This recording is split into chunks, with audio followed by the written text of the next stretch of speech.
কোরবানি পশুর চামড়া ও বর্জ্য ব্যবস্থা নিয়ে সবশেষ খবর জানাতে দেশের বিভিন্ন স্থান থেকে আমাদের সহকর্মীরা যুক্ত হচ্ছেন আমাদের সাথে। শুরুতেই চট্টগ্রামের খবর জানবো, সেখানে রয়েছেন সহকর্মী নয়ন বড়ুয়া।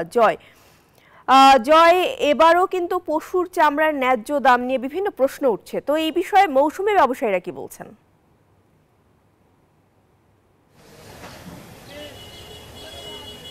ধন্যবাদ প্রিয়াঙ্কা আপনাকে। আপনি যথার্থই বলছেন। গতকাল কোরবানি পশু জবাইয়ের পরেই কিন্তু চামড়া, আমি যেখানে এসেছি আতুরার ডিপু নামে চামড়ার, যেখানে কাঁচা চামড়ার আড়ত আছে, তো এখানে চামড়া সংরক্ষণ করা হয়।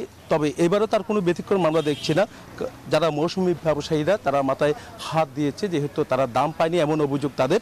তবে আমরা দেখছি চামড়া, জাতীয় সম্পদ চামড়া যেন নষ্ট না হয় সেদিকে কিন্তু তাদের নজর আছে সিটি কর্পোরেশন সহ পুলিশ প্রশাসনের। তবে চামড়া লবণ দিয়ে আমরা দেখছি একেবারে প্রক্রিয়াজাত চলছে।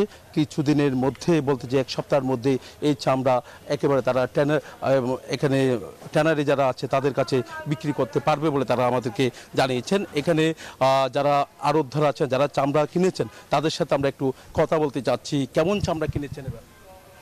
আমরা আমাদের আড়তের মধ্যে আপনার 5 থেকে 6 হাজার পিস হয়েছে, আর পুরা চিটাং শহরের মধ্যে আপনার 3 থেকে 3.5 লক্ষ চামড়া আপনার কাস্ট হয়েছে চট্টগ্রামের মধ্যে। এখন কি সংরক্ষণ চলছে?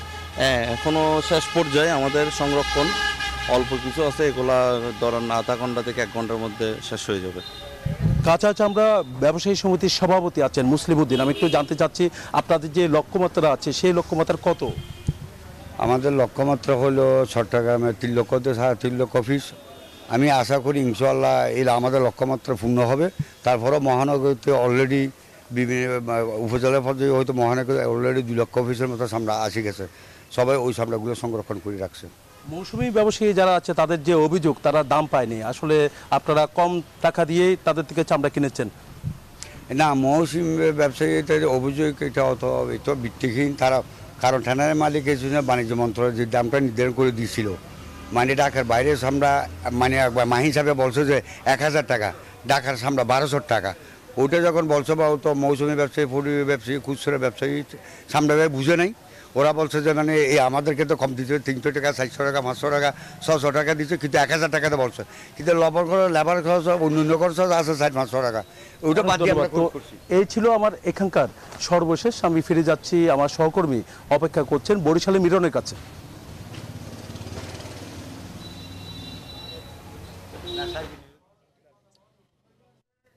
ঈদুল আজহার পরে মূলত শুরু হয় চামড়া সংগ্রহ ও সংরক্ষণ।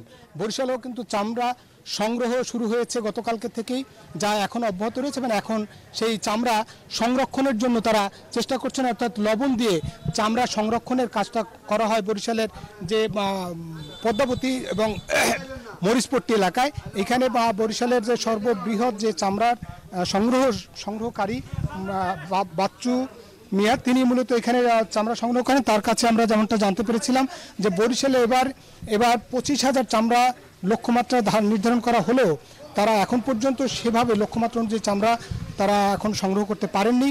তবে বাজারে যেমনটা গতকালকে আমরা দেখেছি যে চামড়ার যে দাম, অর্থাৎ সরকার নির্ধারিত যে দাম, সেই দামে কিন্তু কোথাও আপনার বরিশালে চামড়া কেনাবেচা হয় না। তবে চামড়া যারা পাইকার তারা যেটা যেমনটা বলেছেন যে চামড়া সরকার যে নির্ধারণ করেছে সেটা হচ্ছে লবণ দেয়া অবস্থায় চামড়ার যে দাম সেটা 55 টাকা বর্গফুট। কিন্তু যে চামড়াগুলো মাঠ পর্যায় থেকে যে চামড়া কেনা হয় সেই চামড়া কিন্তু মূলত লবণ ছাড়া।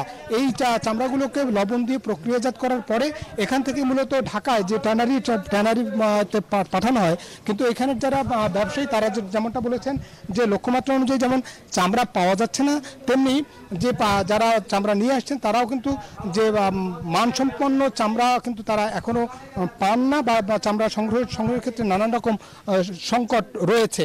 তারা বলেছেন যে চামড়া শিল্পের যে দন্য সেটি কাটানোর জন্য তারা চেষ্টা করছেন, এবং তারা মনে করেন যে সরকার নির্ধারিত যে দাম সেই দামে যদি কেনাবেচা করা সম্ভব হয় এবং ট্যানারিতেও যদি সেটা বিক্রি করা সম্ভব হয় তাহলে কিন্তু চামড়া শিল্পে সুদিন ফিরবে বলে তারা মনে করছেন।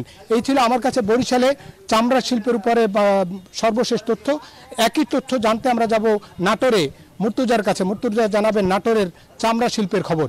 মুর্তজা, বরিশাল থেকে যেমনটি বলছিলেন, আমি এই মুহূর্তে আছি বাংলাদেশের দ্বিতীয় বৃহত্তম চামড়ার আড়ত নাটোরের চামড়াপট্টিতে। এখানে আড়তদাররা ব্যস্ত সময় পার করছেন চামড়া প্রক্রিয়াজাতকরণের কাজে। আর রাজশাহী বিভাগের এবং রংপুর বিভাগ এবং খুলনা বিভাগের বেশ কয়েকটি জেলার চামড়া কিন্তু এই নাটোরের আড়তে আসে এবং এখানে ঈদের, বিশেষ করে ঈদের পরে কিন্তু জমজমাট থাকে নাটোরের এই আড়তগুলো। আমাদের সাথে আছেন নাটোরের প্রতিনিধি নাসিম উদ্দিন নাসিম। আমরা একটু তার কাছ থেকে শুনে দিই যে গত 2 দিনে নাটোরে কি পরিমাণ চামড়া কিনা বেচা হয়েছে।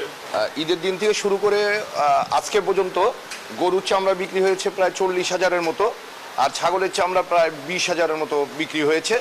এখনও লবণযুক্ত চামড়া যে আপনার উত্তর এবং দক্ষিণাঞ্চলে যে 38 জেলা থেকে আসে সেগুলো আসা শুরু হয়নি। আসা শুরু হলে আরও চামড়ার বিক্রি বাড়বে।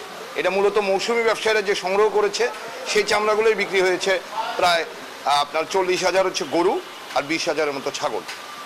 ধন্যবাদ আপনাকে। উনি যেমনটি বলছিলেন যে নাটোরের এই চামড়ার আড়তে যারা মৌসুমি ব্যবসায়ী রয়েছেন তারা এখানে এসে বিক্রি করছেন এবং যে আড়তদাররা রয়েছেন তারা চামড়া কিনে লবণ দিয়ে প্রক্রিয়াজাতকরণ করছেন এবং এরপরে আগামী শনিবার থেকে কিন্তু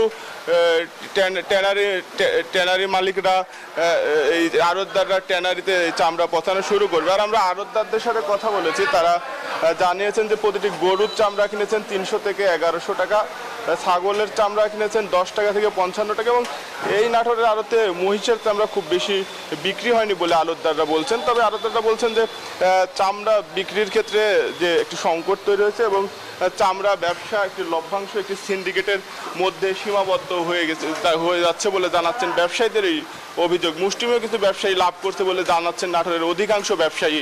এই ছিল নাটোর থেকে সর্বশেষ। ফিরে যাচ্ছি স্টুডিওতে। মর্তুজা, ধন্যবাদ আপনাকে।